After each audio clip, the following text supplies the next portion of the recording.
इस बदलते हुए मौसम में यदि आपको भी कुछ गर्मा गर्म चटपटा मज़ेदार का तीखा चटपटा खाने का मन करे तो बनाइए गर्मा गर्म छोले पापड़ी चाट, जो बनाने में बहुत ही सिंपल है और ये कोई भी चटनी के बिना भी ये चाट बहुत ही मस्त टेस्टी एकदम चटपटी सी लगती है। और ये वातावरण इतना मस्त है कि इसमें इस तरह सी चाट मिल जाए तो बहुत ही मज़ा आ जाता है। तो चलिए बनाते हैं।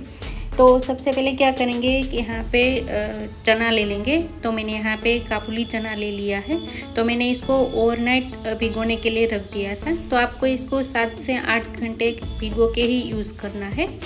अब क्या करेंगे, इसको प्रेशर कुकर में डाल देंगे और साथ ही में एक उबले हुए आलू को छिलके हटा के हम इसमें डाल देंगे बॉईल करने के लिए, और टेस्ट के अकॉर्डिंग सॉल्ट और पानी डाल के हम इसको 5 से 6 विसल तक इसको स्टीम कर लेना है।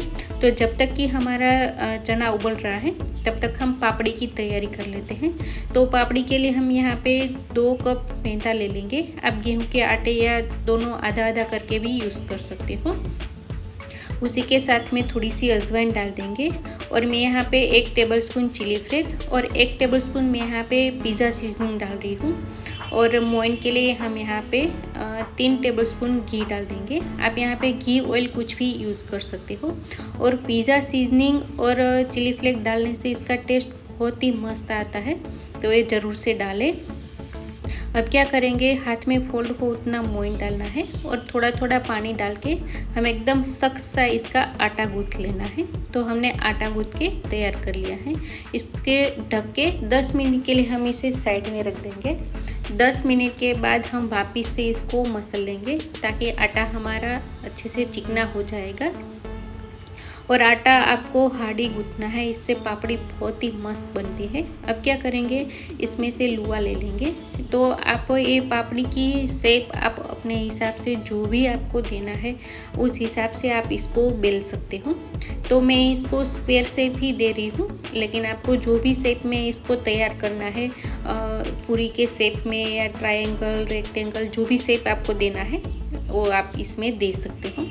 तो हमने इसको बेल के तैयार कर लिया है। तो हमें ज़्यादा पतला भी नहीं ज़्यादा मोटा भी नहीं, ऐसा बेल के इस तरह से स्क्वायर में हम इसको काट के तैयार कर लेंगे और सारे ही स्क्वायर इस तरह से तैयार कर लेंगे। तो आप देख सकते हो कि मैंने छोटे छोटे इसके पीसेस किए हैं। आप मन चाहे हिसाब से इसको बेल के तैयार कर सकते हो। और साथ ही में मैंने ऑयल को भी गर्म करने के लिए रख दिया था। तो ऑयल अच्छा गर्म हो जाए फिर एक साथ में जितनी भी पापड़ी आएगी उतनी हम इसमें डाल देंगे और इसको उलट पुलट करके अच्छे से जब तक ये क्रिस्प और गोल्डन ब्राउन नहीं हो जाती तब तक हम इसको फ्राई करेंगे। तो आप ऊपर ऊपर भी डालोगे तो भी कोई दिक्कत नहीं है, बिल्कुल भी चिपकेगी नहीं, ये ऑयल में जाके ही सेपरेट हो जाएगी। तो आप देख सकते हो कि हमने इसको अच्छे से गोल्डन और क्रिस्प नहीं हो जाता तब तक इसको फ्राई कर लिया है। तो ये हमारी पापड़ी फ्राई होके तैयार हो गई है। तो इसी तरह से हमें इसको फ्राई करके तैयार कर लेना है। तो आप इसको बच्चों को लंच बॉक्स के लिए भी तैयार कर सकते हो, महीना भर के लिए बिल्कुल भी ख़राब नहीं होती है। तो पापड़ी हमारी तैयार हो गई है, इसे साइड में रख देंगे। अब यहाँ पे छोले की तैयारी कर लेंगे। तो छोले को तड़का लगाने के लिए ऑयल गर्म कर लेंगे। ऑयल अच्छा गर्म हो जाए फिर हम इसमें ज़ीरा, हींग, 1 तेज पत्ता, 1 ड्राई रेड चिली और 1 टेबलस्पून हमारे यहाँ पे ग्रीन चिली, जिंजर और गार्लिक की पेस्ट डाल देंगे। हल्का सा भूनने के बाद हम यहाँ पे प्याज की प्यूरी डाल देंगे। तो मैंने यहाँ पे 2 मीडियम साइज़ के प्याज की प्यूरी इसमें डाल दी है। और जब तक कि ये थोड़ी सी पक नहीं जाती प्याज की प्यूरी तब तक हम इसी तरह से इसको पकाएंगे और गैस की फ्लेम को थोड़ी देर हम हाई साइड ही रखेंगे।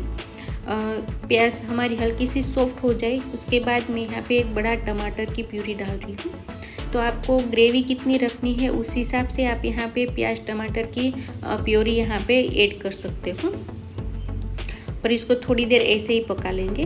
फिर इसमें हल्दी पाउडर, टेस्ट के अकॉर्डिंग सॉल्ट डाल देंगे, 1 tablespoon red chilli powder, 1 tablespoon धनिया जीरा पाउडर देंगे और आधा टेबलस्पून मैं यहाँ पे गरम मसाला डाल रही हूँ। तो आपको गरम मसाला पसंद नहीं है तो स्किप भी कर सकते हो। अच्छे से सारे मसाले को प्यूरी के साथ में ही हम भून लेंगे ताकि अच्छे से भूनने का टेस्ट इसमें आ जाएगा। और तीखा अपने टेस्ट के अकॉर्डिंग यहाँ पे एडजस्ट कर सकते हो। और सॉल्ट भी हमने पहले बॉईल करते टाइम भी डाला था, इसलिए ध्यान से हमें यहाँ पे ऐड करना है। तो मसाले हमारे अच्छे से भुन गए हैं। अब इसमें जो हमने चना बॉईल करने के लिए रखा था आलू के साथ में, वो इसमें डाल देंगे और अच्छे से इसको मिक्स कर देंगे। और आलू को क्या करेंगे, हम स्पैचुला की मदद से ही इस तरह से प्रेस करके इसको रफली इस तरह से तोड़ लेंगे। हम इसको ग्रेट करने की ज़रूरत नहीं है, इससे अच्छे से मैश हो जाएगा क्योंकि छोले के साथ में अच्छे से बॉईल हो गया है। इसलिए मैंने इसको पीसेस करके ही इसमें डाला था और अच्छे से हमें इसको पकाना है। और इस टाइम पे आपको जितनी भी थिकनेस रखनी है उस हिसाब से आप यहाँ पे पानी ऐड करके एडजस्ट कर सकते हो। गाढ़ा पतला आपको जितना रखना है उस हिसाब से आप यहाँ पे पानी डाल के इसको हमें पका लेना है।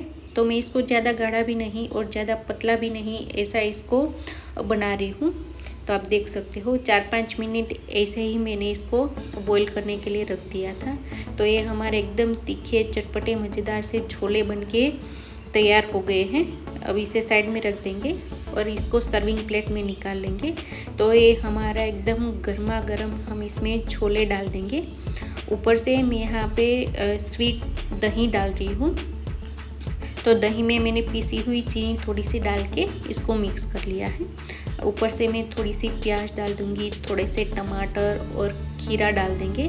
तो आप प्याज नहीं खाते हैं तो आप यहाँ पे प्याज और गार्लिक छोड़ भी सकते हो। और ऊपर से जो हमने पापड़ी तैयार की है वो पापड़ी हम इसके ऊपर स्प्रिंकल कर देंगे। ऊपर से थोड़ी सी रेड चिली पाउडर और थोड़ा सा चाट मसाला इसके ऊपर स्प्रिंकल कर देंगे। और गार्निशिंग के लिए मैं यहाँ पे अनार के दाने डाल रही हूँ। ये ऑप्शनल है, आपके पास है तो डालें वरना स्किप भी कर सकते हो। ऊपर से थोड़ा सा फ्रेश धनिया डाल देंगे। तो ये हमारी एकदम चटपटी सी चाट बनके तैयार हो गई है। एक बार ज़रूर से ट्राई करना ये चाट।